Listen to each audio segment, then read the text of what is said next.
Lesson learning Shweta miss ആണ്. അപ്പോൾ നമ്മുടെ മെഗാ മാരത്തോണും കാര്യങ്ങളൊക്കെ സ്റ്റാർട്ട് ചെയ്തിട്ടുണ്ട്. അടിപൊളിയായിട്ട് എക്സാം ഒക്കെ മക്കൾ പഠിച്ചെഴുതിക്കൊണ്ട് നിൽക്കുകയാണ്. മാത്സിലെ വളരെ ഇമ്പോർട്ടന്റ് ആയ ഒരു ക്വസ്റ്റ്യൻ ആണ് നമ്മൾ ഡിസ്കസ് ചെയ്യാൻ പോകുന്നത്. എന്താണ് ക്വസ്റ്റ്യൻ എന്ന് നോക്കാം അല്ലേ. സോ മക്കൾ, ഇതൊക്കെയാണ് നമ്മളുടെ ക്വസ്റ്റ്യൻ. ജഗ്ഗു വാങ്ങിയ സാധനങ്ങളും അതുപോലെ സുബു വാങ്ങിയ സാധനങ്ങളും ഇവിടെ തന്നിട്ടുണ്ട്. ജഗ്ഗു എന്തൊക്കെയാണ് വാങ്ങിയിട്ടുള്ളത്? പന്തും വാങ്ങിയിട്ടുണ്ട്, പിപിയും വാങ്ങിയിട്ടുണ്ട്. അതുപോലെ സുബു വാങ്ങിയത് പിപിയും മാലയുമാണ്. ഇതിന്റെ കൂടെ തന്നെ നമുക്ക് എന്ത് തന്നിട്ടുണ്ടാ? വില വിവര പട്ടിക തന്നിട്ടുണ്ട് അല്ലേ. സാധനങ്ങൾ ഏതൊക്കെയാണ്? പി, പന്ത്, മാല. ഓരോന്നിന്റെയും വിലയും അതിന്റെ കൂടെ തന്നിട്ടുണ്ട്. വളരെ ഇമ്പോർട്ടന്റ് ആയ ഒരു സാധനമാണ് നമ്മളുടെ വില വിവര പട്ടിക എന്നുള്ളത്. ഈ ഒരു സാധനം നോക്കാൻ അടിപൊളിയായിട്ട് നിങ്ങൾ എല്ലാവരും എന്ത് ചെയ്യണം? പഠിച്ചിരിക്കണം. നിർബന്ധമായും നിങ്ങൾ പഠിച്ചിരിക്കണം. അപ്പൊ നമ്മുടെ ആദ്യത്തെ ചോദ്യം എന്താ നോക്കിയാലോ? ജഗ്ഗു കടക്കാരന് കൊടുക്കേണ്ട തുക എത്ര എന്നുള്ളതാണ് നമ്മളുടെ ഫസ്റ്റ് ക്വസ്റ്റ്യൻ. അപ്പൊ ജഗ്ഗു എന്തൊക്കെയാണ് വാങ്ങിയത് നോക്കാം. നമുക്ക് ആദ്യം തന്നെ നോക്കാം ജഗ്ഗു കൂട്ടർ എന്തൊക്കെയാണ് വാങ്ങിയിട്ടുള്ളതെന്ന്.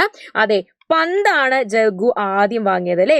പന്തിന് എത്ര രൂപയാണ്? ഇവിടെ നോക്കുക, വില വിവര പട്ടിക എടുക്കുക. പന്തിന്റെ നേരെ എത്ര രൂപയാണ്? 7 രൂപയാണ് മിസ്സേ. അപ്പൊ 7 നമ്മൾ എഴുതി വെച്ചു. അടുത്തതോ പി ആണ് പിന്നെ നമ്മളുടെ ജഗ്ഗു വാങ്ങിയിട്ടുള്ളത് അല്ലെ. പി ആണ്. പിക്ക് എത്ര രൂപയാണ്? 3 രൂപയാണ്. 3 rupees ആണ് പിക്ക്. അപ്പൊ 3ഉം 7ഉം കൂടെ കൂട്ടിക്കഴിഞ്ഞാൽ നമുക്ക് എത്രയായി? 2ഉം കൂടെ കൂട്ടിക്കഴിഞ്ഞാൽ 3 + 7 ചെയ്താൽ മതി അല്ലേ. 3 + 7 ചെയ്യുമ്പോൾ നമുക്ക് എന്ത് കിട്ടും? 10 rupees ആണ്, 10 രൂപയാണ് എന്ന് ആൻസർ കിട്ടും. ഓക്കെ അല്ലേ. ഇനി അടുത്തത് നോക്കിയാലോ. ഇനി അടുത്തത് സുബു കടക്കാരന് കൊടുക്കേണ്ട തുകയാണ് ചോദിച്ചിട്ടുള്ളത്. സുബു എന്തൊക്കെയാ വാങ്ങിയിട്ടുള്ളത്? ഒരു പി വാങ്ങിയിട്ടുണ്ട്. പിക്ക് എത്ര രൂപയാണ്? 3 രൂപയാണ് പിക്ക്. അതുപോലെ ഒരു മാല വാങ്ങിയിട്ടുണ്ട്. മാലയ്ക്ക് എത്രയാണ്? 10 രൂപയാണ്. ആകെ എത്ര രൂപയാകും? ആകെ 10ഉം 3ഉം കൂടെ കൂട്ടിക്കഴിഞ്ഞാൽ 10 + 3 ചെയ്ത് കഴിഞ്ഞാൽ 13 രൂപയാണ് ആകെ ആവുക എന്ന് നമുക്ക് കിട്ടും അല്ലേ. ഇനി നെക്സ്റ്റ് ക്വസ്റ്റ്യനിലേക്ക് പോകാം. രണ്ടുപേരും കൂടി 30 രൂപ കടക്കാരന് കൊടുത്തു.